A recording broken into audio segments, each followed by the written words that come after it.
कि मेरा विश्वास है इन गवाहियों को सुनने के बाद आपका विश्वास बढ़ेगा। ये 3 वो लोग हैं जो इस चर्च में सेवा करते हैं, प्रचार करते हैं और बड़ी बड़ी जिम्मेवारियों को देखते हैं, पर आज तक इनकी गवाही आपने सुनी नहीं है कि ये लोग आए कैसे और बचाए कैसे गए। आज से 4 दिन पहले जब मुझे टेस्टमनी पता लगी तो मैंने इनको कहा कि तुम लोग गवाही चर्च में देना है, तुम्हारी वजह से बहुत लोग बचाए जाएंगे। हालेलुया।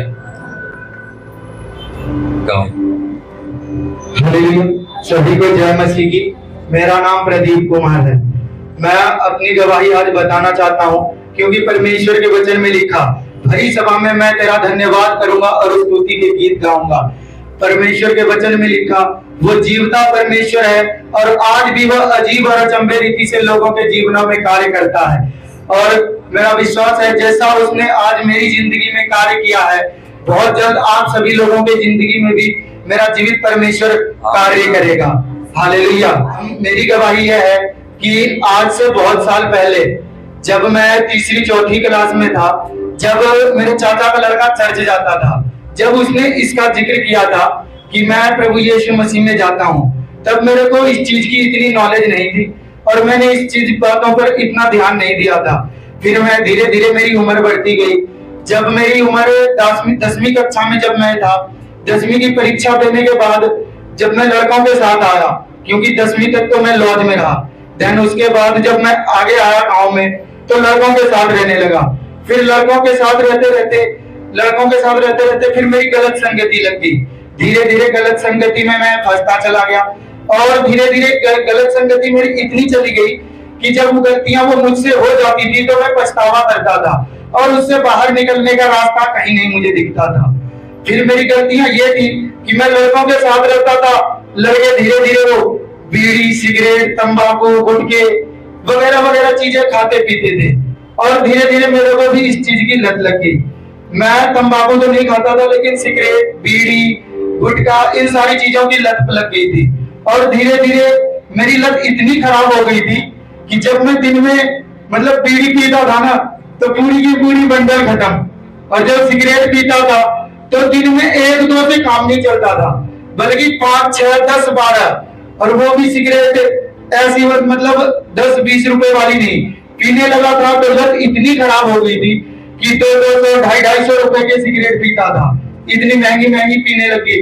फिर धीरे धीरे लत और खराब होती चली गई, धीरे धीरे लत इतनी खराब होती चली गई कि ये लत मेरी जो सिगरेट और बीड़ियों में थी, गुटखे में थी, ये धीरे धीरे कन्वर्ट होकर मतलब दारू की ओर बढ़ने लग गई और ये दारू की ओर बढ़ते जा ही रही थी। फिर और मेरे को एक और बुरी लत लग गई इसमें कि मतलब फिजिकल रिलेशनशिप में की भी आदत हो गई थी मेरी, और मैं इस फिजिकल रिलेशनशिप में भी रह चुका हूँ। आज से ये काफी साल पहले की बात है, जब मेरी कॉलेज का समय चल रहा था, जब मेरी ये आदत लग गई तो फिर मैं फिजिकल रिलेशनशिप में भी रहा और इन सारी चीजों से मैं बाहर निकलने के लिए बहुत कोशिश करता था, लेकिन निकल नहीं पा रहा था। फिर धीरे धीरे मतलब मैं अपने गांव के साथियों को छोड़कर फिर धीरे धीरे मैंने शहर की ओर रुख किया और शहर में आया। फिर यहाँ पर जब मैं चर्च में मतलब मैं यहाँ शहर में आया तो जब मुझे इस चीज के बारे में फिर भी मैंने इतना ध्यान नहीं दिया। फिर धीरे धीरे मतलब मेरे यहाँ तक पहुंचने का भी एक टारगेट जो है कि वो एक लड़की थी जिसके जरिए से मैं यहाँ तक आया था, क्योंकि मैं तो वैसे मतलब फिजिकल रिलेशनशिप में जब मैं रहा था, जब मेरे को वो अट्रैक्शन थी, जब मैं इन सारी चीजों को इतना नहीं समझता था, और जब मैं इन चीजों से बाहर निकला, शहर में आया, फिर धीरे धीरे लत इतनी खराब हो गई कि सेल्फ सेक्स की ओर भी मैं चला गया और फिर मैं इन सारी चीजों में बढ़ता ही चला जा रहा था। इन सारी चीजों से बाहर निकलने की बहुत कोशिश की, कोई रास्ता नहीं मिला। फिर धीरे धीरे मैं जिस रास्ते से मतलब कंपनी जाता था उस रास्ते में एक लड़की दिखी थी मेरे को, और मेरा रीजन ये था कि मैं परमेश्वर से जाके उस चीज को मांगूंगा कि वो मेरी लाइफ में आए।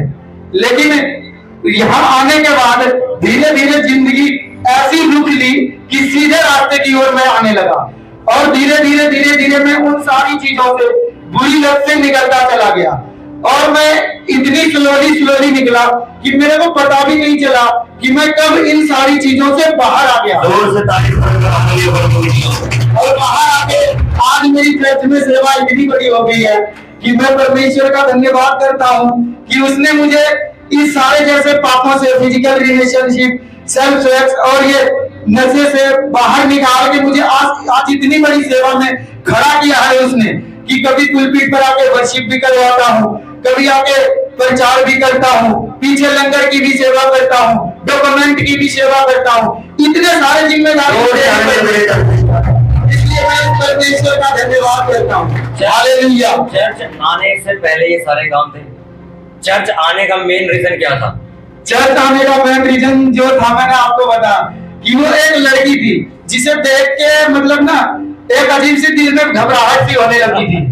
तो मैं मतलब परमेश्वर के चुनने का तरीका ये था। कितनी सिगरेट पीते थे दिन में सिगरेट अगर पीता था तो फिर 10, 12, 20 इतनी पहुंच जाती थी। और कौन सा नशा था? और मतलब ये धीरे धीरे बढ़ के मतलब बियर तक में कन्वर्ट हो गई। बियर कितनी पीते थे? बियर तो अगर लड़कों के साथ बैठते थे पीने तो 2, 4, 5 तो इकट्ठी खत्म हो जाती थी, और प्लस में एडिशनल सिगरेट वगैरह। चर्च किस टाइम आए थे? कितना टाइम हो गया चर्च आते? चर्च को आए हुए मेरे को 1 साल 1.5 महीने हुए हैं। अब इस व्यक्ति की जितनी ये टेस्टिमनी है, अभी तक इसके फादर को पता नहीं, अभी तक उन्हें पता नहीं है कि किस जगह से निकल के आए, और वो अभी भी इस पे इल्जाम लगाते हैं धर्म परिवर्तन हुआ है।